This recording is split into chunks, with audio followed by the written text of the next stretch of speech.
So I had a client this week that I was working with that is looking to simplify their business. The revenue's down. They've struggled this year to create the kind of revenue they want. And the thing that they're doing is they're pruning like crazy. They're reducing the amount of SKUs that they have to sell. They're simplifying the messaging and they're cutting back. And they've actually been doing this process for a little bit of time. And I just think that is the smartest thing you can do in your business. When you have too much bloat and your business is full of complexity, you just confuse customers. And that's actually one of the reasons that I've started to pivot to doing this type of content. I was realizing that I was putting out mixed messages. Like, am I this person or this person? And who am I talking to? And in different cases and on different videos, I was talking to different people. Sometimes I'm talking to business owners and agency owners and web designers. And other times I'm talking to DIYers. And I just started to realize like, I'm doing this myself. I'm sending out mixed signals in my messaging, and it's hard for somebody to know what I actually do.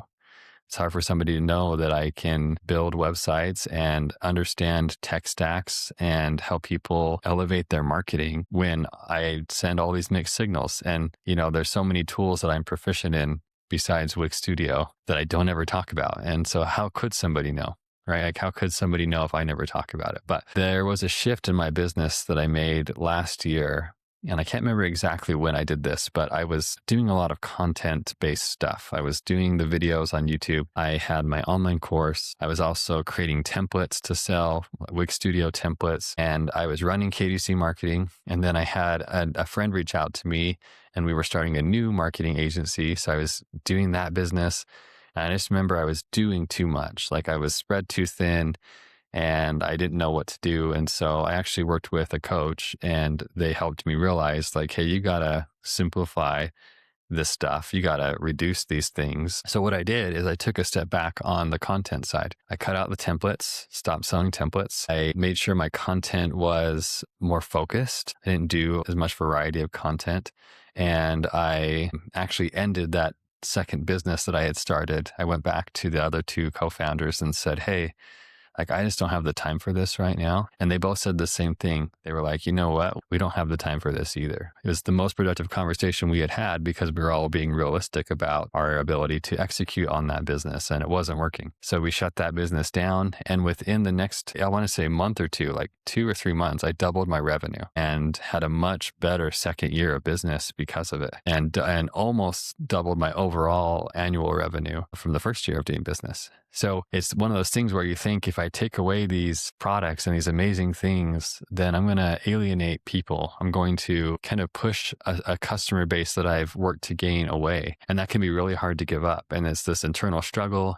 And sometimes you really need all the revenue you're getting, and you are just desperate in a way. And it can be scary to want to give up something that's working well and shut it down. And in my case, the templates weren't really selling a ton, but I could see like the vision of them selling. But I was spending a decent amount of time on that. And then of course that other business had a lot of potential too. But as soon as we shut those things down and I refocused, I was able to double my revenue. And so I'm really glad that this client is starting to see that taking the same product that has 4 SKUs down to 1 SKU is the right move. Simplifying messaging is the right move. Reducing things is the right move, because then it just becomes so much easier to sell and so much easier to connect with people. I used to offer SEO services, social media services, all kinds of services. And I would work with anybody. I'd work with startups. I'd work with e-commerce clients. I'd work with service-based businesses. I'd work with pretty much anybody who would come across KDC marketing who didn't have like all kinds of crazy red flags I would work with. And now I don't do that. I work with service-based businesses, and I have a few services. I have my lead gen services, my website design and development services, and my marketing leadership services. That's it. And even now, in the moment that I make this video, I realize that I need to do that again. Like, I need to get more clear and more narrow and increase my prices, because that is the path to success. And so I'm hoping that when I do that again,